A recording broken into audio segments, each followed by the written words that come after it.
Di video ini kami akan membahas tentang fintech ecosystem mapping, yaitu analisis kompetitif dan pelaku pasar. Di sini ada apa itu fintech? Fintech itu singkatan dari financial technology yang merupakan inovasi layanan keuangan berbasis teknologi digital yang bertujuan mempermudah, mempercepat, dan meningkatkan efisiensi serta keamanan transaksi keuangan. Fintech juga memanfaatkan seperti aplikasi mobile, internet, kecerdasan buatan, dan big data untuk memberikan layanan keuangan yang lebih praktis dan terjangkau. Ini juga ada pentingnya dalam industri keuangan. Nah, di sini ada 5 poin. Yang pertama, meningkatkan inklusi keuangan. Yang kedua, efisiensi dan kecepatan transaksi. Yang ketiga, mendorong inovasi dan persaingan sehat. Yang keempat, transparansi dan kemudahan pengelolaan.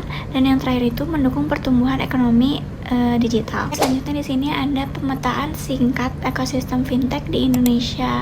Nah, ekosistem fintech di Indonesia ini terdiri dari beberapa pihak utama, yaitu penyediaan layanan fintech atau bisa disebut dengan pembayaran digital, P2P lending, investasi, dan insurtech. Regulator seperti Etarisasi Jasa Keuangan dan Bank Indonesia, lembaga keuangan konvensional sebagai mitra, penyediaan infrastruktur teknologi, serta penggunaan dari kalangan individu, UMKM, dan perusahaan.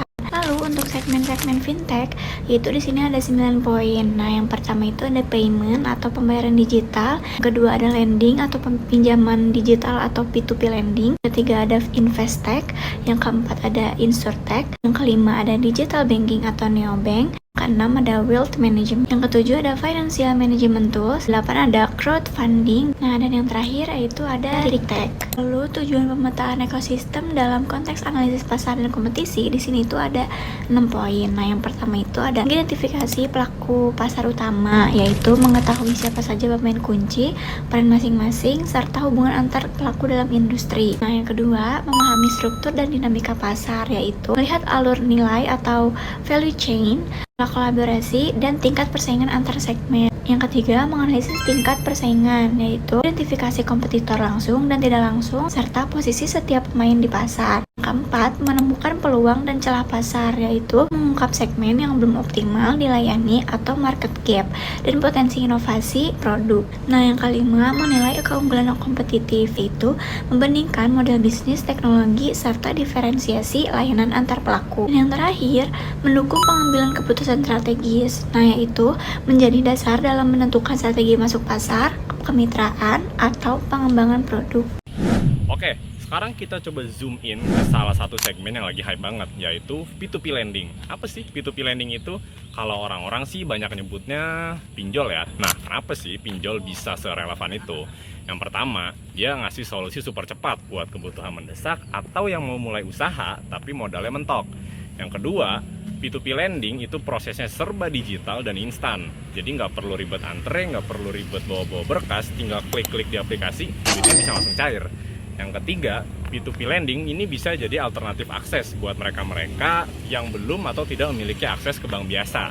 Faktanya, OJK mencatat di tahun 2023 bahwa nilai penyaluran seluruh transaksi P2P lending di Indonesia mencapai lebih dari 20 triliun rupiah. Gila ya angkanya?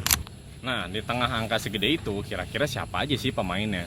Gampangnya, ada 3 tipe utama di P2P lending. Yang pertama sih ekosistem giant. Mereka ini pemain-pemain besar yang udah punya aplikasi utama, kayak Gojek, Shopee, user base mereka jutaan orang, jadi ya modalnya udah ada dari sana. Yang kedua, di NPL spesialis, namanya aja buy now, pay later. Jadi ya fokus mereka, bikin kita bisa belanja dulu, bayarnya bisa nanti atau dicicil. Contohnya ada Kredivo atau Akulaku. Yang ketiga, si purpose driven. Mereka ini niche-nya spesifik banget. Misalnya ngasih pendanaan ke ibu-ibu pengusaha di desa atau ke UMKM kecil. Amarta dan Modalku contoh yang bagus. Intinya, di pasar kompetitif ini, mereka yang punya user base jutaan dan ekosistem kuat pasti punya peluang lebih besar untuk mendominasi. Tapi yang punya niche spesifik dan punya tujuan yang jelas juga pasti punya tempatnya sendiri. Nah, pada slide ini saya akan membahas tentang shadow banking dan ghost debt. Nah, sebelum itu apa sih shadow banking? Shadow banking itu adalah sistem keuangan yang beroperasi di luar pengawasan ketat bank sentral atau lembaga perbankan tradisional. Meskipun demikian, lembaga-lembaga dalam shadow banking itu menyediakan layanan keuangan yang serupa dengan bank, seperti pemberian pinjaman dan investasi. Contohnya seperti lembaga fintech, pinjaman peer-to-peer, dan crowdfunding. Namun, mereka tidak terikat oleh regulasi yang sama seperti yang dimiliki oleh bank tradisional. Nah, sekarang mari kita lihat beberapa karakteristik utama dari shadow banking. Yang pertama itu ada penyediaan kredit, di mana shadow banking ini memberikan pinjaman langsung kepada individu atau perusahaan tanpa melibatkan bank. Nah, ini mempermudah akses pembiayaan bagi banyak orang yang mungkin kesulitan mendapatkan pinjaman dari bank tradisional.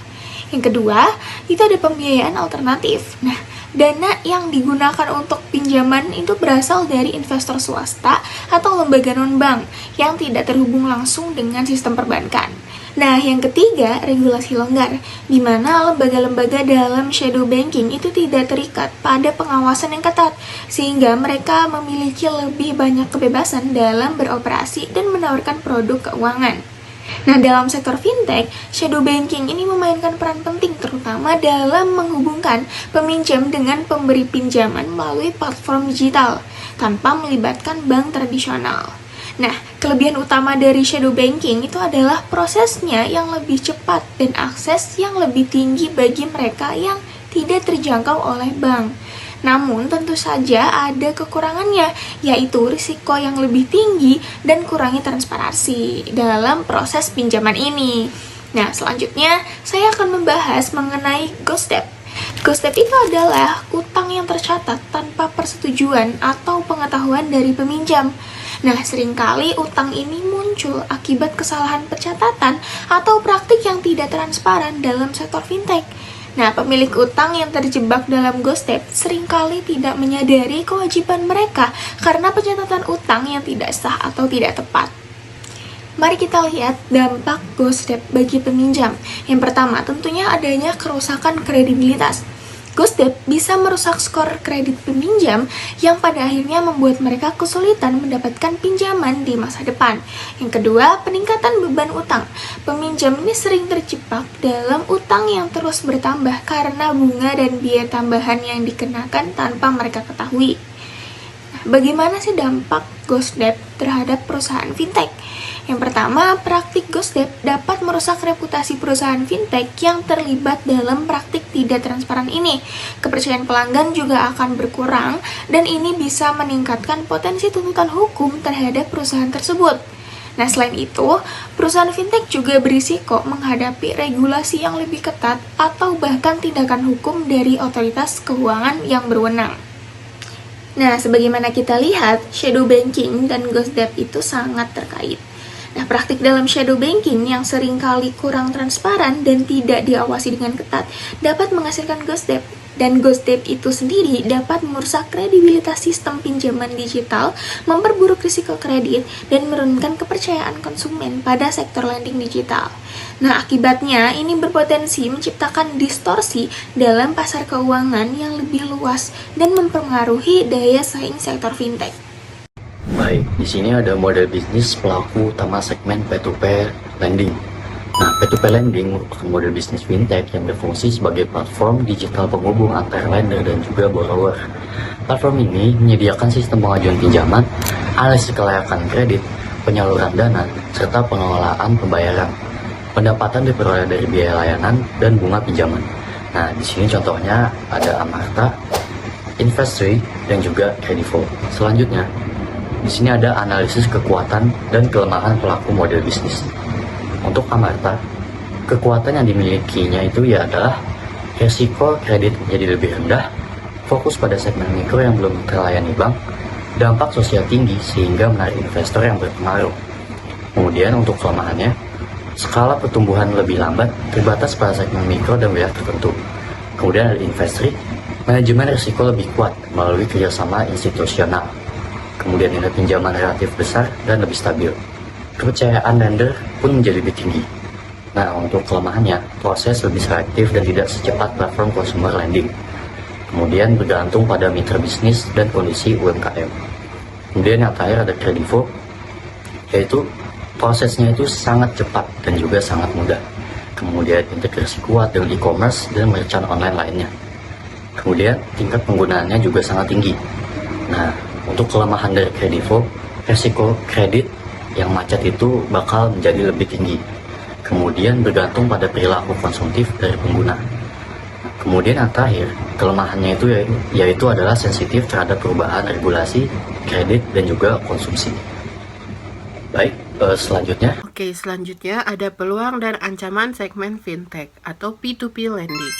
Pada slide ini, saya membahas peluang dan ancaman pada segmen fintech, khususnya P2P lending. Dari sisi peluang, meningkatnya kebutuhan pembiayaan digital terutama bagi UMKM menjadi faktor utama. Selain itu, perubahan perilaku masyarakat yang menginginkan layanan cepat dan online, dukungan regulasi dari OJK, serta pemanfaatan teknologi seperti AI dan Big Data untuk credit scoring. Semakin memperkuat pertumbuhan P2P lending, namun di sisi lain terdapat ancaman seperti resiko gagal bayar dari pinjaman, persaingan antar platform yang semakin ketat, serta ancaman keamanan data dan kejahatan siber. Selanjutnya ada analisis SWOT yang berfokus peluang dan ancaman. Jika dilihat dari analisis SWOT, peluang P2P lending didorong oleh pertumbuhan ekonomi digital, perluasan inklus keuangan, serta peluang kolaborasi dengan bank dan e-commerce. Sementara itu, ancaman yang perlu diperhatikan adalah pengetatan regulasi pemerintah, menurunnya kepercayaan masyarakat akibat kasus fintech ilegal, serta kondisi ekonomi yang tidak stabil yang dapat memengaruhi kemampuan bayar pengguna. Hal ini menunjukkan bahwa meski potensi besar, P2P lending tetap membutuhkan pengelolaan risiko yang baik. Selanjutnya, ada prediksi perkembangan 3 tahun ke depan. Dalam 3 tahun ke depan, segmen P2P lending diprediksi akan terus berkembang, namun menjadi lebih selektif. Platform yang tidak patuh regulasi akan tersingkir, sedangkan fintech yang aman, inovatif, dan transparan akan bertahan. Perkembangan ini sangat dipengaruhi oleh kebijakan OJK, inovasi teknologi digital, serta perubahan kebutuhan konsumen yang semakin menguatkan keamanan, transparansi, dan kemudahan layanan.